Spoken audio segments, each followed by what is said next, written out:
अवैध एमडीएम के साथ एक आरोपी गिरफ्तार। उदयपुर एसपी योगेश गोयल के द्वारा जिले में अवैध मादक पदार्थों की तस्करी एवं रोकथाम धरपकड़ के लिए विशेष अभियान चलाया जा रहा है। अभियान के तहत एएसपी उमेश ओझा, सीओ वेस्ट कैलाश बोरीवाल के सुपरविजन में अंबा माता थानाधिकारी के निर्देशन में एएसआई मुंगलाराम मैच जाप्ते के साथ थाने से रवाना होकर गश्त के लिए अंबा माता, सुभाष नगर, गांधीनगर से होटल शेरेटन ब्लू शमशान घाट की तरफ जा रहे थे। तभी एक व्यक्ति पुलिस का जाप्ता देख तेज गति से भागने लगा, जिसको पुलिस के जाप्ते द्वारा पीछे दौड़कर रोका और पूछताछ की गई, जिस पर युवक संतोषप्रद जवाब नहीं दे सका।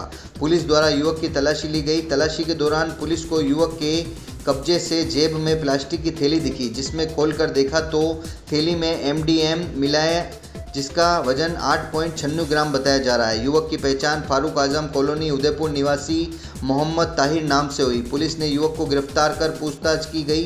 पूछताछ में युवक ने एमडीएम 4-5 दिन पहले रेहान हुसैन निवासी दीवान शाह कॉलोनी सूरजपोल बिलूराणा कॉलोनी उदयपुर से खरीदी थी, जिसकी तलाश कर अग्रिम अनुसंधान जारी है।